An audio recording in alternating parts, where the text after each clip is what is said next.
Iniciamos el viaje por esas páginas donde todo es posible. Entre libros.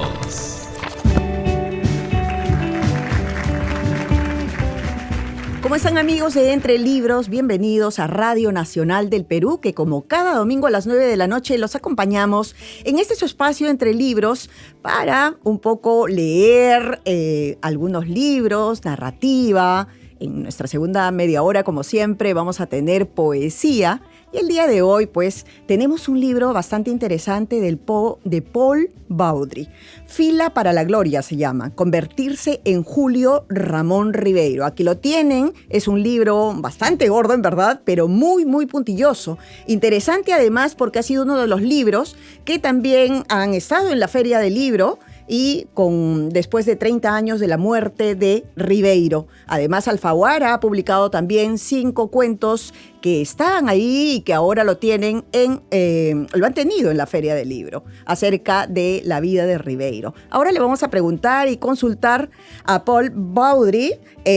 Recordamos que este libro ha llegado gracias a La Siniestra Ensayos. Y además, este ensayo ha sido premiado por la Universidad de la Sorbona y que, como les decían, se dedica a entender cómo Ribeiro se convirtió en un clásico. Así que le vamos a dar pase y un saludo a Paul Baudry. ¿Cómo estás, Paul? Bienvenido a Radio Nacional del Perú, a este programa Entre Libros. Muchas gracias, Magnolia. Saludo a todos los riberianos y lectores que van a descubrir este ensayo sobre Julio Ramón Ribeiro.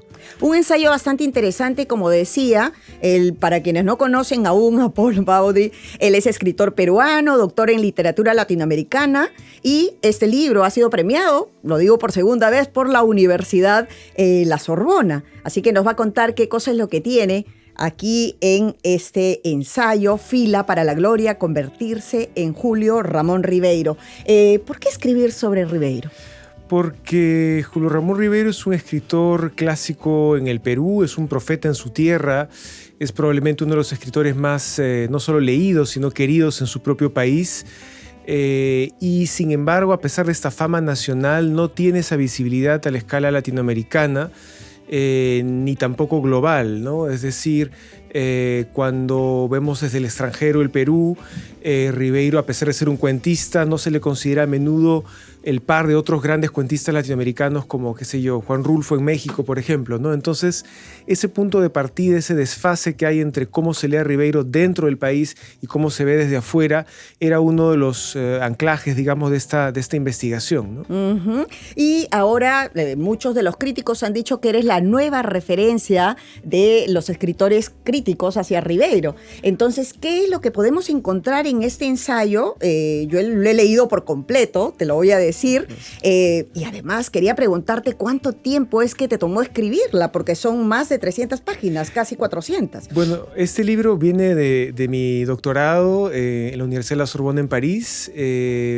Pasó por 8 años de reescritura y en total son 15 años de investigación sobre Julio Ramón Ribeiro para este libro que presento ahora en la Feria Internacional del Libro en Lima.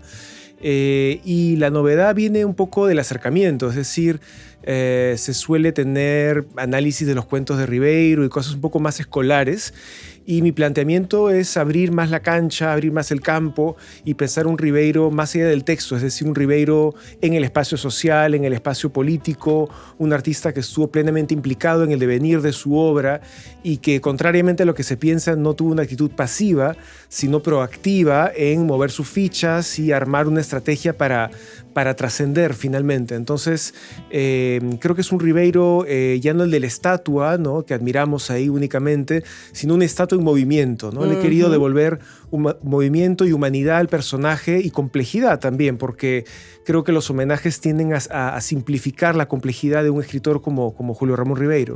Sí, inclusive hablas del perfil de Ribeiro en la parte física.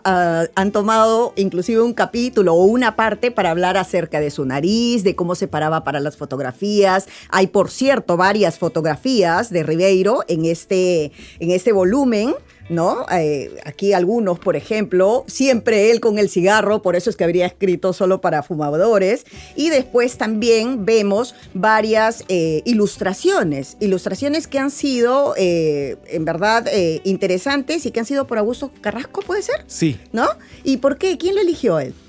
Augusto Carrasco es un ilustrador y editor también arequipeño, amigo, que trabajó con nosotros para fabricar este libro, que es también un objeto de colección, ¿no? No solo es un ensayo y un manual de relectura crítica sobre Ribeiro, sino también un libro que creo que todos los riberianos y los lectores de Ribeiro en el Perú van a querer tener en su biblioteca por las ilustraciones internas también del libro, que sintetizan metáforas o ideas de Ribeiro, pero a través de imágenes. Entonces hay un amplio corpus justamente de documentos, el que citabas, y también la idea de un Ribeiro construido por los artistas. Fotógrafos y pintores a lo largo de varias décadas fueron moldeando una imagen de Ribeiro para la posteridad, y este aspecto visual, entre otros aspectos del ensayo, no han sido por lo pronto estudiados, ¿no? Aquí una, por ejemplo, de las ilustraciones que tenemos, entre otras, con fotografías en este ensayo completo de Ribeiro, y además que fue premiado. ¿Cómo te sentiste? ¿Cómo así fue el premio? Cuéntanos un poco. La tesis, postuló al premio de la Sorbona en el 2016 y ganó ante otro tipo de trabajos en humanidades en general, es decir, no solo en literatura. Y esta noticia, tuvo cierta repercusión en el Perú, salió en La República y en otros medios, ¿no? Que un peruano ganara un premio internacional con un ensayo sobre Julio Ramón Ribeiro en la Universidad de la Sorbona en París, que fue la ciudad donde él pasó más de 40 años además, claro, ¿no? Entonces, hay también un intento de entenderlo desde allá, que es una de las partes del ensayo, ¿no? Este escritor ha pasado 40 años en París, pero hay muy poca literatura sobre cómo fue su vida concretamente allá, cómo fue leído en Francia también, porque 40 años es un montón de tiempo. Claro. Y entonces, en ese sentido, es una relectura global, ¿no? Intenta mirarlo casi de todas las aristas posibles. Ahora vamos a ir por capítulos, creo que es necesario hacerlo porque hay varios datos que también yo desconocía en verdad y los he encontrado aquí, pero me gustaría saber por qué has puesto este epígrafe de él mismo, en realidad dice Prosas Apátridas de 1975, dice, ¿qué cosa hay que poner en una obra para durar? Diríase que la gloria literaria es una lotería y la perduración artística un enigma. Porque creo que es el epígrafe que mejor sintetiza el proyecto de Ribeiro y también el ensayo. Es decir, la perduración de un artista a través del tiempo se hace a la vez por el contenido de lo que hace y también por los actores externos, por los lectores en este caso, por la sociedad, por las instituciones, la escuela peruana, la política también. Todos ellos contribuyeron de adentro y de afuera, pero Ribeiro tenía una necesidad de clasicidad, una aspiración de trascendencia muy particular que tiene que ver en parte con su experiencia de la muerte, ¿no? Recordemos que él, siendo adolescente, pierde a su padre en el año 46 y que posteriormente, a lo largo de su vida, va a ser una persona enferma, ¿no? Vive con una úlcera cancerosa y siempre va a estar un poco enclenque. Entonces, cuando uno tiene la salud que está pendiendo de un hilo, definitivamente la manera de escribir y de entender la literatura cambia también. Entonces, esa es un poco una de las razones. Y aquí dice también que era un poco hipocondriaco, ¿no? Porque estaba muy temeroso de la enfermedad que tuvo su padre. Y además hay algo así como que tenía que salvar la literatura o la escritura por una cuestión del padre, ¿no? A ver, cuéntanos un poco eso. Sí, el padre de Ribeiro, Julio Ramón Ribeiro Bonello, va a legarle a su hijo un objeto simbólico bastante complejo que tiene que ver con lo genealógico, que tiene que ver con un capital social, del apellido de la familia, y que tiene que ver también con ciertas lecturas. Todos estos regalos que le da, herencias, digamos, que le da el padre al hijo son problemáticas, ¿no? Por ejemplo, en el tema social, el apellido Ribeiro ya no suena tanto en los 50. Entonces, básicamente le da un objeto vacío, ¿no? Por elegir un ejemplo. En cuanto a los libros, le pide leer ciertas lecturas muy precisas, los franceses realistas del siglo XIX y los clásicos franceses del siglo XVII, que son escritores que buscaban justamente una fórmula, una manera de escribir para poder trascender y atravesar el tiempo, ¿no? Entonces, El padre es el vínculo con esta tradición y el padre también es un escritor frustrado, ¿no? Pasa lo mismo con Borges. Comparo mucho a Borges con Rivero o a Rivero con Borges sí, porque aquí en la lectura. me parece que es realmente el arquetipo con el que debe compararse la obra de Ribeiro en cuanto a su construcción. El padre fue un escritor frustrado, el hijo toma la palabra y en cierta medida el nombre, ¿no?, de la palabra del mudo probablemente no sea los mudos, los olvidados, los pobres, los marginados, sino probablemente el padre, ¿no? Cuando hablamos del pedestal sin estatua, de pensar en eso, ¿a qué te refieres en el libro? La última línea escrita por Ribeiro en un libro orgánico, es decir, no cuentos que se añadieron después a antologías, está al final de Dichos de Luder. Y Dichos de Luder es un libro donde él inventa un alter ego, un personaje que es como él, ¿no? Y este personaje dice al final: he puesto tanto esfuerzo en construir la estatua que solo verán aire en el aire, ¿no? Aire en el aire. Entonces, ¿qué significa? Que Ribeiro nos pide observar lo invisible, es decir, no la obra positiva, no lo que se puede, no lo palpable, lo textual, lo que podemos constatar, sino el esfuerzo invisible alrededor de la obra. Y en cierta medida, ese es un poco el trabajo de este ensayo, es visibilizar la construcción, los esfuerzos personales y colectivos para darle este estatus de clásico que tiene hoy en día. Hablas también mucho de alienación. Cuéntanos un poco. Alienación es uno de los cuentos más leídos en el Perú y más enseñados por el sistema escolar peruano, con Los gallinazos sin plumas. Esto lo trabajé en una encuesta de terreno que hice en el Perú en el año 2014. Estuve en varias ciudades entrevistando a profesores para entender cómo enseñaban a Ribeiro, qué textos, con qué tipo de preguntas. Y los resultados de esta encuesta muestran que hay una enseñanza moralizante de Ribeiro, hay una tendencia a utilizar sus cuentos como una manera de edificar a los alumnos y al público. Y esto, por supuesto, mi trabajo no es decir si está bien o mal, eso es un juicio. Mi trabajo es entender cómo esa lectura afecta la imagen que tenemos hoy en día de Ribeiro como un escritor de izquierdas. Eso conjuntamente con Gallinazos sin plumas, ¿verdad? Sí. Y ahora que esos, sobre todo Gallinazos sin pluma, está en el plan lector de muchas escuelas, de las escuelas del Perú, ¿no? ¿Tú a quiénes quieres llegar con este libro? Me gustaría llegar a todos los lectores de a pie, de la academia, profesores, escuelas públicas, bibliotecas. Es un libro que ha sido pensado para abrir el espacio de su recepción, ¿no? Lo he retrabajado para que sea sumamente narrativo, por ejemplo.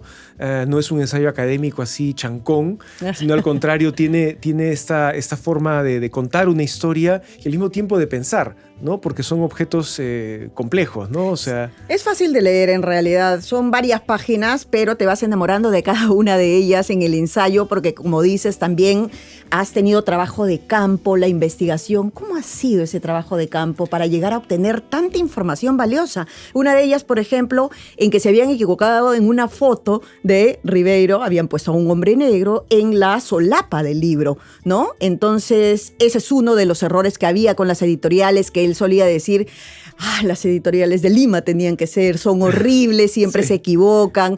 Tuvo inclusive un dime y direte con Manuel Escorza por eso. A ver, cuéntanos de todo eso que yo lo desconocía, francamente. Sí, el destino editorial de Ribeiro en el Perú ha sido una catástrofe a lo largo de décadas y se empezó a arreglar un poco en los 90 con Jaime Campodónico y luego cuando entró Alfaguara, ¿no? Pero digamos, antes de eso le iba bastante mal porque entraba a pequeñas editoriales poco escrupulosas que añadían errores, invertían capítulos, metían erratas, cambiaban los títulos, cambiaban las fotos del autor, como esa famosa anécdota también.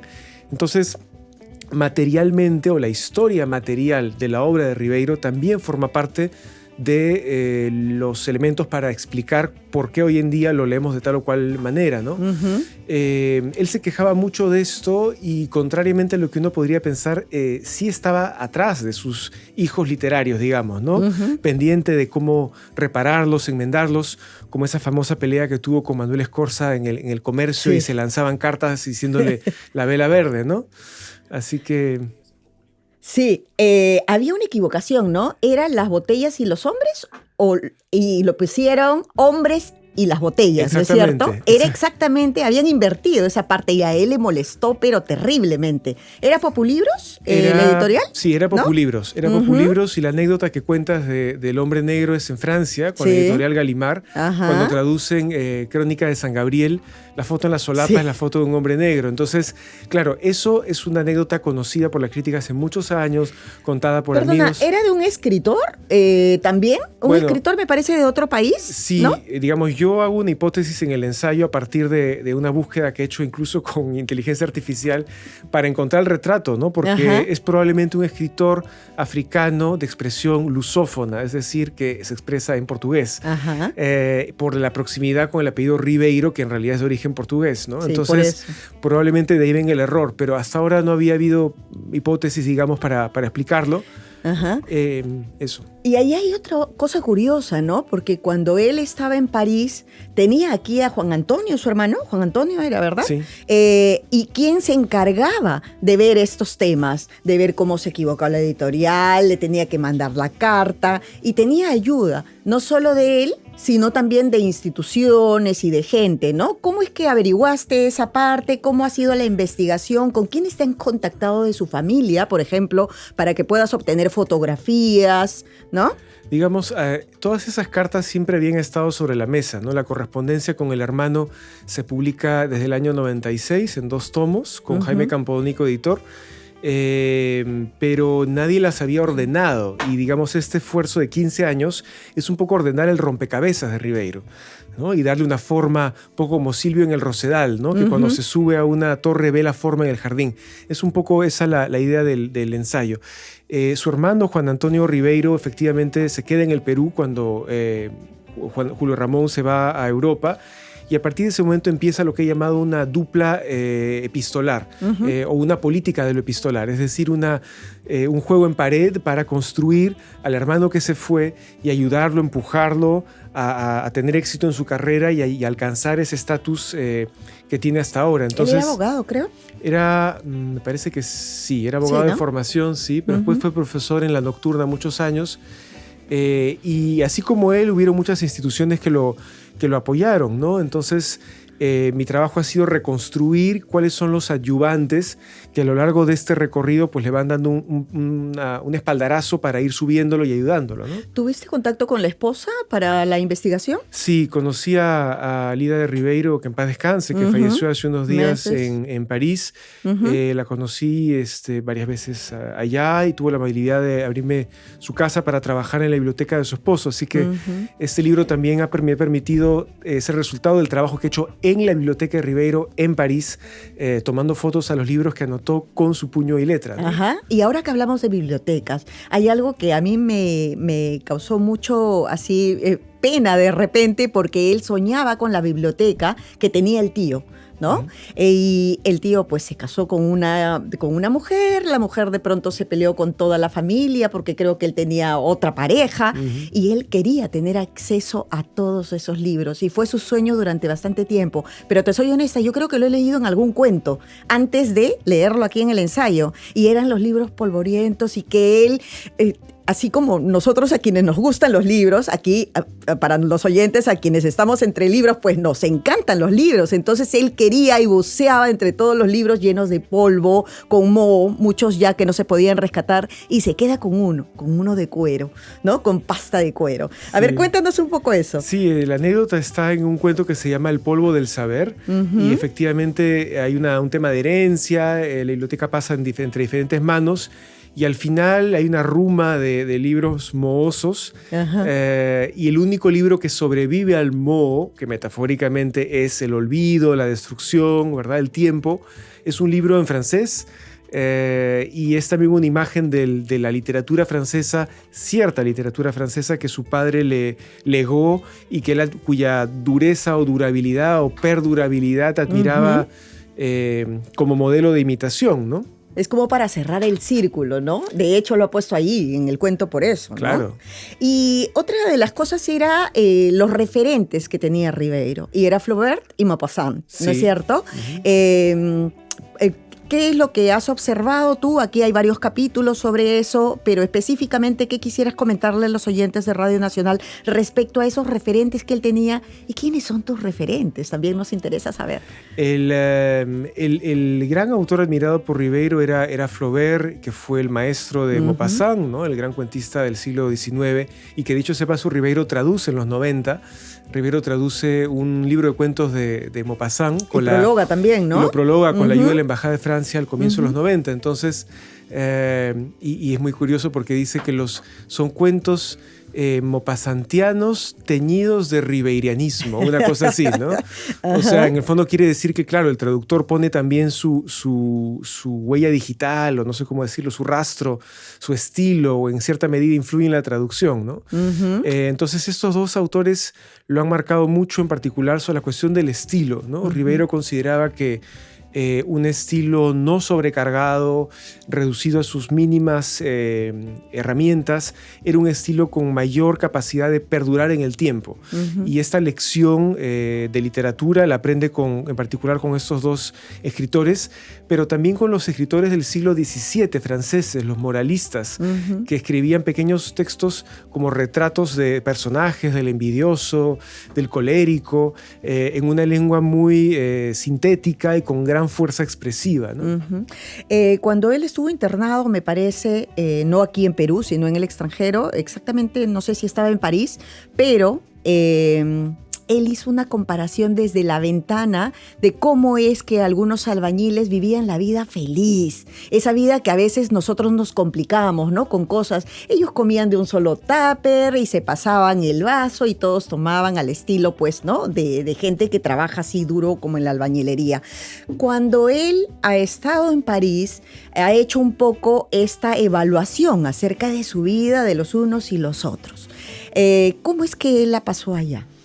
Él tuvo una vida materialmente difícil al comienzo en París, esto está contado en su diario, pero progresivamente, a lo largo de varias décadas, la familia se enriquece y su posición, digamos, su situación social mejora mucho, socioeconómica, mejora mucho a lo largo de las décadas. Pero este episodio que cuentas está en...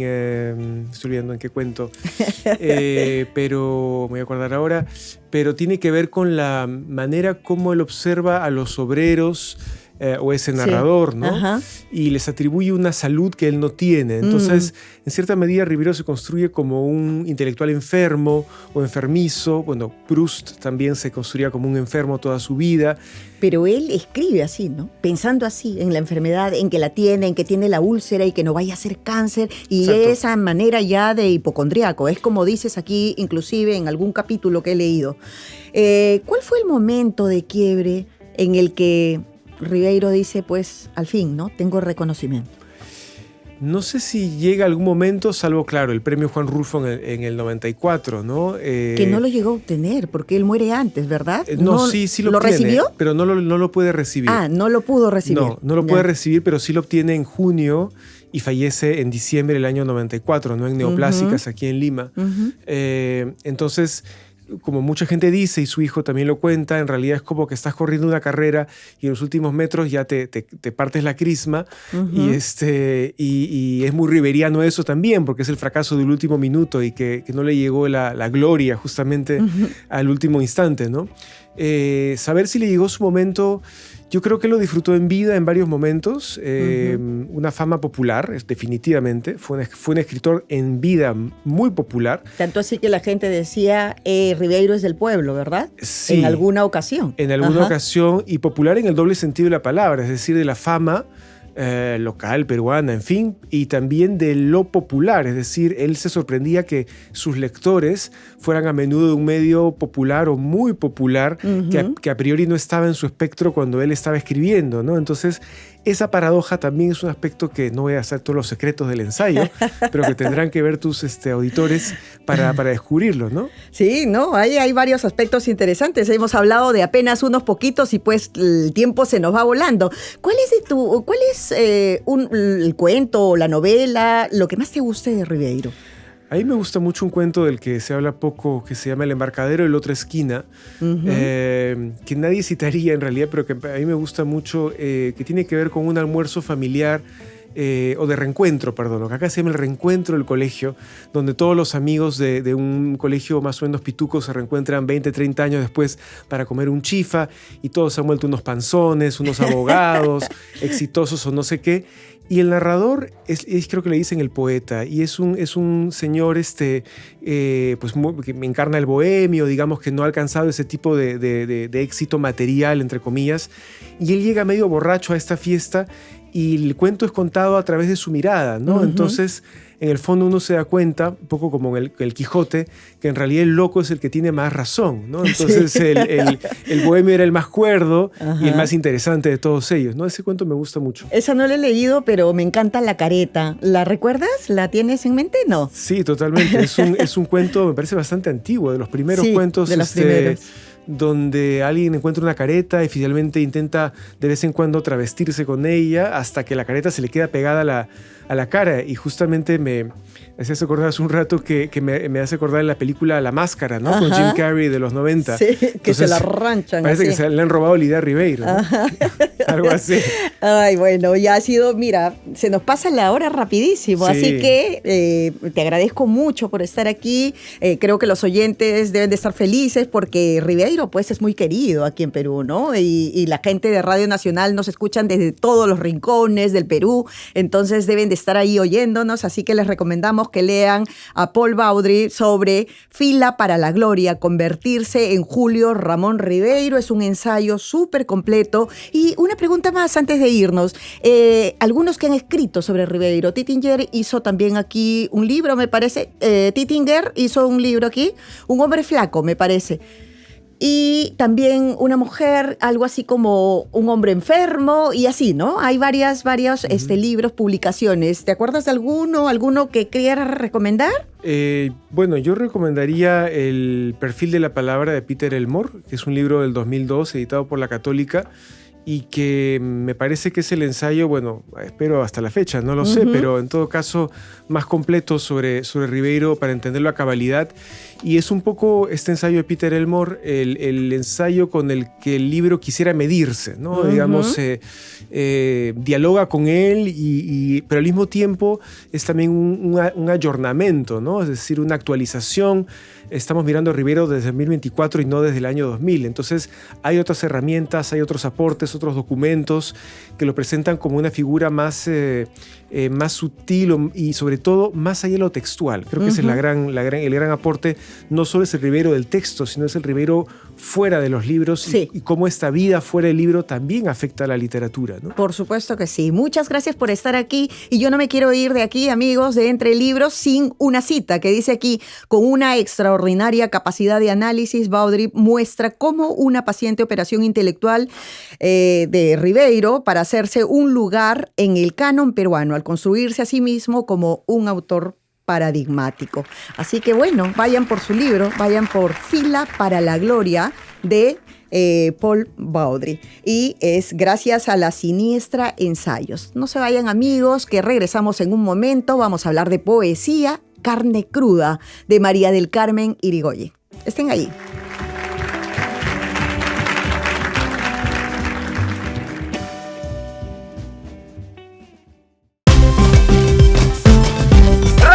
Nacional, 87 años en el corazón de los peruanos.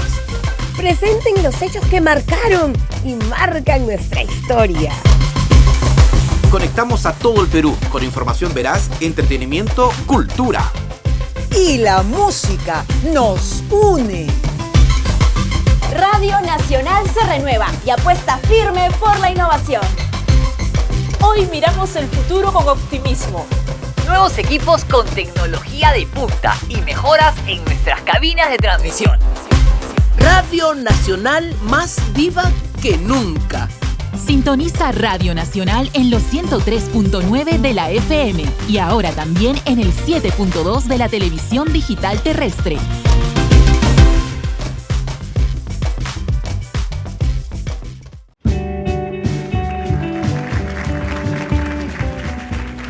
¿Cómo están, amigos? Estamos de vuelta aquí en Entre Libros de Radio Nacional del Perú. La primera media hora hemos conversado con Paul Baudry sobre Fila para la Gloria, convertirse en Julio Ramón Ribeiro, sobre este ensayo rico que además ha obtenido un premio en la Sorbona. Así que para quienes no se han conectado antes, lo pueden ver en YouTube en el apartado de Entre Libros de Radio Nacional del Perú. Y ahora, lo prometido. Todas las veces conversamos sobre poesía en esta media hora y tenemos ahora a María del Carmen Irigoyen por esta publicación, este poemario que se llama Carne Cruda. Carne Cruda nos ha llegado gracias a Astor Editores y no quiero comenzar ni saludarla, en verdad, sin leer este poema que dice: Tiempo, el reloj ruge siempre a las 7, cuando me levanto y grito. La poesía es carne cruda.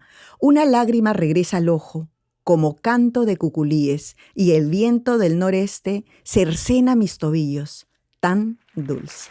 Bienvenida María del Carmen Irigoyen. ¿Qué tal? Muchísimas gracias a todos tus oyentes, bueno, todo tu público. Estoy muy feliz, muy contenta de estar aquí y poder compartir además algunos de los poemas de este poemario que es Carne Cruda, que nació ya hace, bueno, lo publiqué este año en mayo, abril-mayo, pero que ha tenido un proceso de 2 años más o menos, ¿no? de producción. ¿La poesía es carne cruda? Sí, en cierto sentido. ¿Por qué? A ver, dinos. Bueno, ¿no? Es que también depende mucho, ¿no? En mi caso, y sobre todo para este poemario, sí, yo lo siento que sí, porque hay autores que piensan más, de repente analizan más a la hora de crear un poema, de crear una obra, un texto literario. Pero este poemario nació con unas técnicas surrealistas, ¿no? Que dependen mucho de la inmediatez, de la impulsividad, de no pensar mucho las cosas para que la palabra fluya. ¿Te gusta explorar con el inconsciente? Me encanta explorar, ¿no?, con el inconsciente. ¿Por qué? ¿Cómo sí. es ese trabajo? Bueno, a mí siempre me ha gustado el inconsciente, siempre he sentido mucha curiosidad, ¿no?, por explorar toda esta zona. Antes de siquiera pensar en escribir poesía, ¿no? Bueno, no sé, siempre me ha gustado tipo, todo lo que tiene que ver con la interpretación de sueños. Me causaba mucha curiosidad en todo caso. Y ya luego me puse a leer un poco más acerca de lo que proponía Freud, de lo que proponía Lacan. Y me sigue pareciendo muy interesante. Y luego, hace ya unos años, justo en la pandemia, aprovechando la pandemia, me metí a estudiar una maestría de escritura creativa en la San Marcos. Ajá. Y claro, yo no había escrito nada de poesía hasta entonces. Mi fuerte era la narrativa. Siempre decía la narrativa. ¿Y quiénes han sido tus maestros ahí en San Marcos? Marco Martos. Ah, bueno, qué Paulo tal referencia. Lima, sí, claro. Y Johnny Pacheco. Ajá. Y bueno, también está Gonzalo Espino ahí, ¿no? ¿Y ahí te enseñaron el método creativo? Ese método creativo que tienes tú un poco mecánico y también con esa autohipnosis, más o menos. Claro, no se trabajaba mucho con eso. Sí, en algún momento se mencionó y era lo que a mí más me gustaba. O sea, yo no me sentía tan cómoda con lo otro, ¿no? Era como que sí, bueno, está bien. Pero comencé a leer un poco más acerca del surrealismo. Yo lo conocía de manera muy, muy superficial. Ajá. Y ver sus mecanismos. Y me encantó porque iba de acuerdo a lo que me acomodaba en todo caso, ¿no? Para entonces yo también tenía una manía como de llevar un diario de sueños. Ah, mira. ¿Y esos han sido como tus referentes para poder hacer los poemas? No. Han sido referentes para escribir sobre narrativa. Pero okay, para eso de aquí ya comencé a utilizar los métodos en sí, ¿no? Ya no solo el diario, sino que comencé a hacer unas especies de meditaciones, ¿no? Para entrar en en este estado de semisueño, porque no puedes estar soñando, porque si no, claro. no escribes nada. Entonces tienes que estar como que estás y no estás, para poder escribir rápido lo que comienzas a ver, ¿no? Son unas imágenes que llegan, sí, ¿no es cierto? ¿Y por qué el universo de la carne? Bueno, ese nace de un poema, pues, ¿no? Porque en el Manifiesto Surrealista de Breton había una parte en la que él decía, o sea, bueno, él explicaba, ¿no? Explicaba cómo podía ser este método o una forma, ¿no? De llegar a él. Y era como que, bueno, que alguien se levante y grite, ¿no? Y grite tal cosa. Entonces, yo le dije, bueno, que grite la poesía es, ¿no? Bueno, me parece que no es la poesía es, no me acuerdo exactamente qué era. Y uno tenía que llenar, ¿no?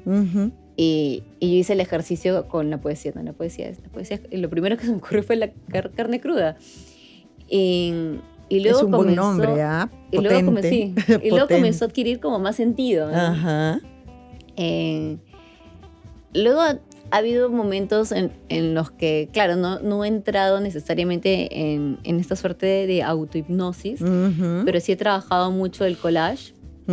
Y claro, también hay otra propuesta que es la del... bueno, el surrealismo trabaja mucho con el azar objetivo, ¿no? Que no es realmente azar, sino es buscar algunas cosas interesantes, pero vamos, en un universo más o menos cerrado, ¿no? ¿Cómo fluyes con el periodismo y además con escribir narrativa, que también ya lo has hecho, y escribir poesía, ¿no? ¿Fluye bien? ¿Cómo ha sido tu experiencia? ¿O cómo es? Porque tú sigues trabajando en un medio de comunicación, así que... Sí. Ajá. ¿Cómo es ese...? Bueno, porque en lo otro hay que ser objetivo totalmente y en este no necesariamente. Entonces, no, ¿cómo claro, fluye eso, es no? ficción, ¿no? Ajá. O sea, disculpa. Claro, para todas estas cuestiones de poesía provienen de algo, ¿no? De algo conocido. Se han basado en algún sueño que he tenido, en alguna imagen que he visto. De repente algo que he visto en la realidad, inmediatamente es como que, a ver, ¿qué se me ocurre, no? Y ya luego sí hay un trabajo de corrección. Pero, como te digo, para poesía es más bien un aislamiento de la realidad. Claro que cuando uno escribe se nos viene pues absolutamente todo lo que uno ha leído en el momento, o sea, en algún instante, ¿no? En el pasado. Claro, alguna vivencia también, ¿no es cierto? Algo tiene que influir, pues. Claro, nace de algo, ¿no? Pero sí, no es que esté pensando exactamente en qué ocurre. Pero cuando trabajo en narrativa no es así, ¿no? Sí, cuando claro, trabajo en narrativa es mucho más pensado. Entonces, de repente, sí es más estructurado, me pongo a pensar qué es lo que quiero lograr, qué imágenes quiero que aparezcan, ¿no? Porque también es así como yo he trabajado mucho en periodismo, porque sobre todo he hecho crónicas. ¿Notabas desde niña que querías hacer eso? ¿Qué leías de niña? He leído de todo, porque además ahorita también sigo leyendo de todo. De todo, cuando uno es niño, ¿qué es de todo? De todo. A ver, me gustaban siempre los temas policiales. Ya. Y que además es lo que he hecho en temas de periodismo. Mucha crónica roja. Sí, siempre me gustó, ¿no? Las novelas de detectives, ¿no? Pero también algunas cosas como más infantiles. Ya, cuentos para niños. A mí me encanta Dr. Seuss, por ejemplo, Dr. Seuss, ¿no? ¿Y alguna vez, cuándo fue la primera vez que leíste poesía y dijiste, esto me gusta? Siempre me ha gustado, pero no sentía que era lo mío, no sentía que era como mi lenguaje. Ya. Entonces lo leía, pero lo leía de vez en cuando. No era necesariamente un libro específico al que yo regresara de tiempo en tiempo. Me gusta mucho Vallejo, me encanta Watanabe, me encanta Emerson, ¿no? Si hablamos de los peruanos, me gusta mucho la poesía japonesa. Me encanta en realidad la literatura japonesa, de esa novela, de esa poesía, ¿no? Hay una sensibilidad que me gusta mucho ahí, que es muy distinta en lo que vemos de este lado. Estamos conversando con María del Carmen Irigoyen por este poemario Carne Cruda, para quienes recién se integran a este programa Entre Libros de Radio Nacional del Perú. Y además es un poemario que está dividido en aéreos, poemas subterráneos y submarinos, ¿no? Donde de lo alto caes a lo más bajo y luego como que hay una mezcla en lo submarino. Cuéntenos un poco de cada parte, ¿no? Hay aéreos, subterráneos y los submarinos, que es como que se entremezclan, ¿no? Sí. A ver, cuéntanos un poco ese método que has usado y por qué los has dividido así. Bueno, porque este poemario yo lo concebí como una suerte de destierro, ¿no? De una salida de la realidad. Uh-huh. Yo lo vi así, ¿no? Como que me autodesterraba, me autoexiliaba. Y claro, en este viaje, que es un viaje interno, cuando uno comienza a experimentar con los sueños, lo normal, o bueno, no sé si lo normal, pero creo que es muy común que quiera uno ver como imágenes más maravillosas, en el sentido, pero como más luminosas, ¿no? Uh-huh. Más celestiales, más, no sé si alegres. ¿Inalcanzables, pero, puede ser? No sé, de repente más fantásticas, ¿no? Uh-huh. Un surrealismo, pero que no cause como temor, ¿no? Uh-huh. Pero cuando uno ingresa en la mente, eso es incontrolable. Entonces, puedes pasar rápidamente del sueño a la pesadilla, ¿no? Entonces la cosa se va volviendo como más siniestra, ¿no? Más lúgubre en todo caso. Vas bajando, vas descendiendo, vas como yéndote del sótano, ¿no? De hecho, es una figura que aparece en alguno de los poemas, ¿no? El sótano. Entonces comencé a conseguirlo así, ¿no? Como que los luminosos eran los que se iban como al aire, ¿no? Como el sueño de volar, ¿no? Los aéreos. Los aéreos. Uh-huh. Y luego venían los otros, que eran todos los contrarios, ¿no? La caída, ¿no? El abismo. Lo que te jala es ver los fantasmas, ¿no? Que es como, bueno, así se le dice en psicoanálisis, ¿no? El fantasma, que es realmente algo tuyo que olvidaste o que reprimiste. Está guardadito ahí, que ¿no? reprimiste, Ajá, claro. bajo la alfombra. Está bajo la alfombra. Pero que es parte de ti, ¿no? Y que uno pretende ocultarla por X motivos. Pero lo ves cuando sueñas. Entonces esas imágenes aparecen y yo las conseguí así, ¿no? Como parte de este ecosistema subterráneo. Uh-huh. Y el submarino para mí era algo que terminaba como, no sé si amistando ambas cosas. O abrazando la contradicción, sí, ¿no? Abrazando la contradicción. Esa es la frase, ¿no? Abrazas la contradicción. ¿Es sí. fácil hacerlo? No sé, pero ahí están los poemas. Aquí no hay musas, es otro poemario que escribieron, pero con un conjunto de personas, ¿no? Sí. O sea, no sola. ¿Qué tal esa experiencia? ¿Qué tal escribir conjuntamente con otras personas? O la poesía era tuya, ¿no? Y después otras personas también se sumaron a ella. ¿O tú te sumaste? ¿Cómo fue esa experiencia? No, ese fue un proyecto que teníamos con una amiga, Grace Galvez, también poeta, bueno, que tiene su programa además, ¿no? La Poeta Armada. Ajá. Y bueno, con Grace trabajamos en el comercio un tiempo. Ella es correctora de estilo, ella es reportera. Ajá. Y luego coincidimos en la maestría. Entonces nos hicimos más amigas y un día dijimos, deberíamos hacer una publicación juntas, ¿no? Hay que pasarle la voz a las demás chicas de la maestría. y así fue. Entonces como que vimos quiénes se querían sumar al proyecto, porque hay chicas que trabajan más la narrativa, entonces era como que no, eso no es lo mío. Y los que sí quisieron, pues nos juntamos, nos comenzamos a reunir semanalmente o cada 2 semanas, creo. Y así sacamos el proyecto, ¿no? Musas, ¿no? Musas, aquí no hay musas. Aquí no hay musas. ¿Y qué valor tiene la palabra en la poesía para ti? ¿Qué valor? Bueno, la palabra es todo. Para escribir un poema tiene que haber palabra. Porque, claro, la poesía puede estar en todo lo que uno ve, ¿no? Puede estar en una montaña, en un paisaje hermoso, hay poesía, ¿no? Sí, claro. En la música. Y la palabra tiene, pues, a veces se pelean para el orden, ¿no? En el que quieren estar. ¿Contigo ha pasado? ¿Sí? No tanto por ¿No el tanto orden. así? Aunque a veces sí he hecho algunos cambios para que haya más ritmo, ¿no? Para que juegue mejor el poema, para que fluya mejor. Nuestros oyentes siempre nos escriben que cuando hablamos de poesía les gusta que los autores vengan y lean su poesía. Entonces, nada, te voy a dar para ver cuál es el que escoges tú. En realidad yo he separado algunos, pero es porque a mí me gustaría leerlos o de repente coincidimos en que esa es una de mis favoritas también. Así que nada, ahí tienes el libro para que puedas leer una poesía, un poema para nuestros oyentes de Radio Nacional del Perú. En este programa, Entre Libros, que lo que queremos promover es el pensamiento crítico, ¿no? Estamos con María del Carmen Irigoyen, justamente por su poemario Carne Cruda, como lo decíamos hace unos minutos. Ella nos va a leer este poema. ¿Cuál de ellos has escogido? Invasora. Invasoras. El aire penetra los ojos llenos de tajos, me lija los sesos. ¿Cuántas veces he caído en esas zanjas frente a mi réplica, sin saber si entregarme a las serpientes?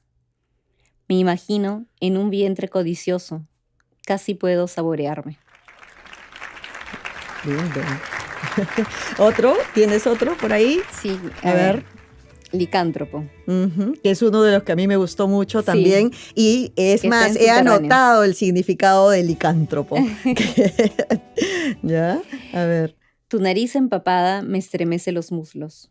Puedo clavarte estacas, sumergirme en vino, pero la zanja es más bella. Aguardo la mordida.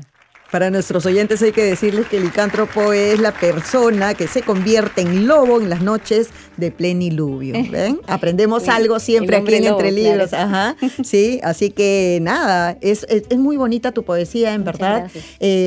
Hay otras que vamos a seguir leyendo, por supuesto, en el transcurso del programa. Te quería preguntar si tienes Dios poético. Hay algunos que vienen y dicen, sí, yo tengo mi Dios poético. Sí, y el son, no sé, el que a ti te parezca. Bueno, eso me gusta muchísimo, Watanabe sobre todo, ¿no? Me encanta ese poema que tiene de la oruga, esos poemas que tienen de los animales, ¿no? Me gusta mucho cuando hay animales en la literatura. Pero también Pizarnik, ¿no? Alejandra Pizarnik es de repente uno de los libros a los que yo más vuelvo. Pero sí, Emerson quizá tiene un poema, es Doble Diamante, que me gusta muchísimo.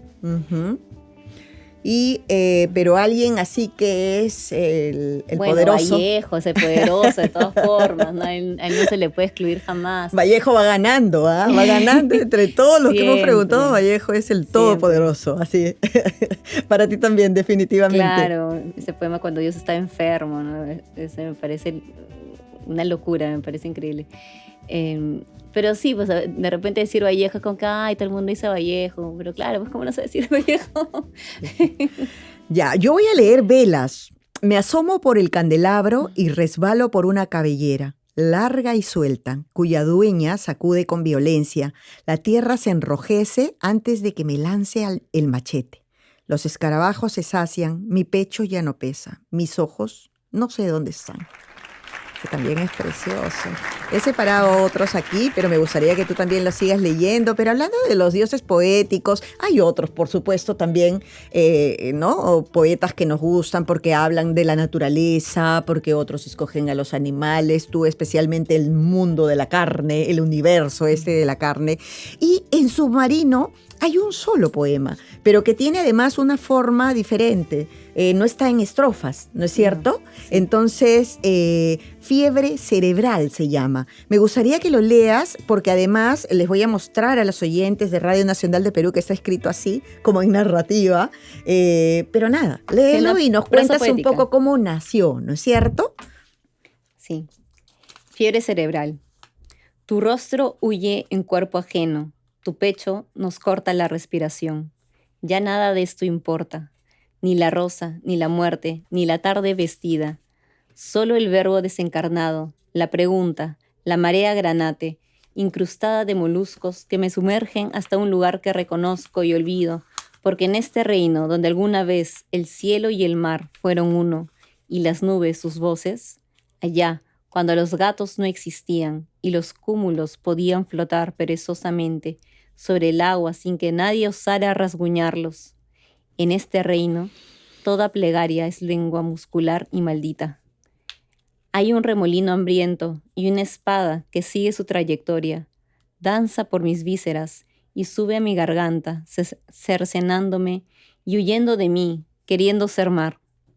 Yo lo dejo divertirse en estas aguas hirviendo, donde las almejas crían dientes, un par de córneas y, ¿por qué no?, un alicate de plumas o de pelo, y vienen por mí, con fuerza asesina, con un suspiro.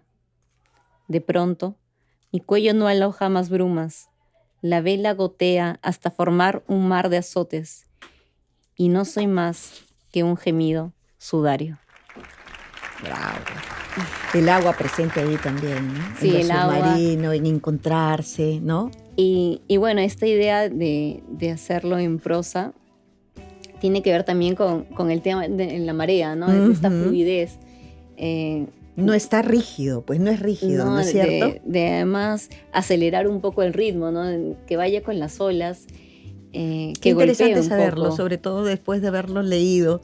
Ajá. ¿Qué género es tu favorito? Ya que has pasado en verdad por crónicas, por toda la parte periodística, de hecho, y también la poesía, la narrativa. ¿Cuál es tu género favorito?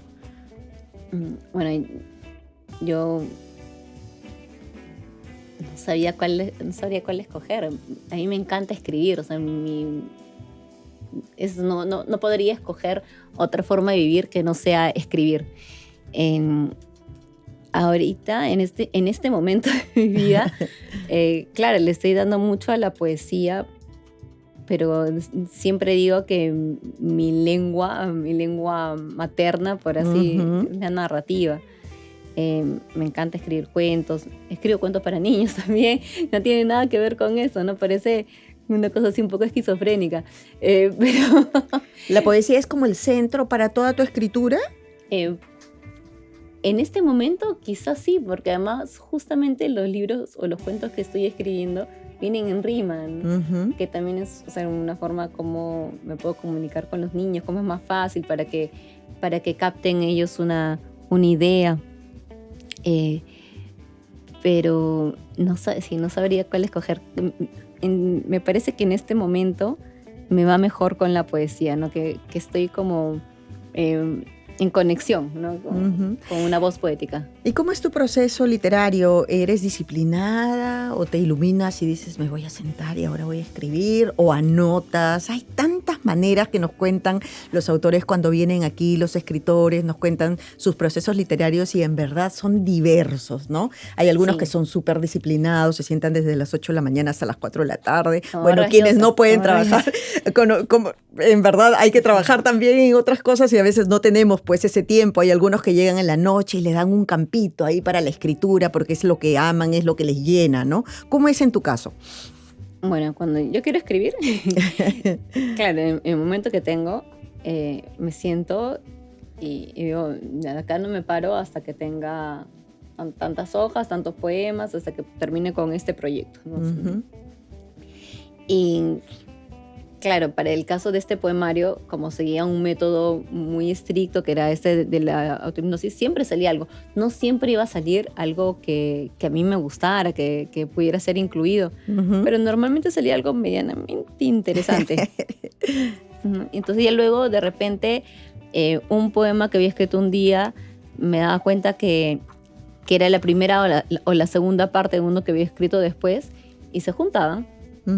O de repente algo que había escrito como una sola cosa, me daba cuenta, no, en verdad eso no tiene sentido junto, y lo cortaba.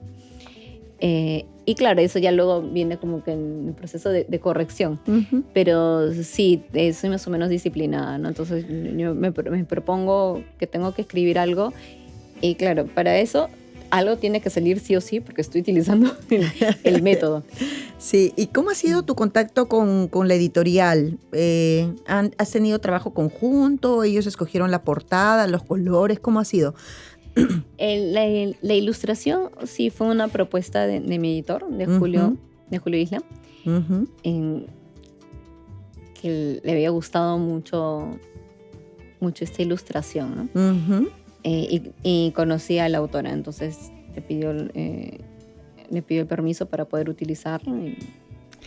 ¿Y dónde podemos encontrar este libro? Carne Cruda, poemario de María del Carmen Irigoyen, Alastor Editores. Me imagino que podemos ingresar a la página web y Sí. pedirla ahí, pero ¿dónde más podemos encontrarlo? Sí, en las redes sociales de Alastor Editores, en las mías también. Yo estoy en Instagram y en Facebook como Maki con K, Ujú.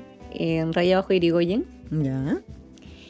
Y bueno, también está en El Virrey de Miraflores y en Placeres Compulsivos de Barranca. Bueno, muchas gracias por habernos visitado, en verdad. Yo no me quiero ir sin leer un poema aéreo, justamente, pero te damos las gracias por estar aquí en Entre Muchísimas Libros, gracias. de Radio Nacional del Perú. Nuestros oyentes siempre están a la expectativa de quién va a venir por la poesía, por la narrativa, y eso nos encanta. Nos escriben también para decirnos que les gusta que les leamos los poemas, así que por eso lo hacemos. Gracias por estar aquí, María del Carmen. Y bueno, voy a leer poema aéreo. Tengo un trébol de hojas puntiagudas, a veces es pluma, a veces paracaídas. Demasiado bonito. Así que vayan por Carne Cruda de María del Bueno, Carmen Irigoyen. y en estos días que todavía hay, bueno, hasta mañana, ¿no? Que hay Feria del Libro, Alastor está en 3 stands, así que también lo pueden encontrar ahí. Muchas gracias. Gracias por estar aquí y gracias a ustedes, amigos, que nos acompañan como cada domingo a las 9 de la noche en Entre Libros. Estén ahí siempre. Estamos contentos de estar con ustedes y leemos todo esto y les traemos novedades justamente para que ustedes puedan seguir con ese pensamiento crítico de lo que nos provoca la lectura. Muchas gracias, amigos. Hasta el próximo domingo.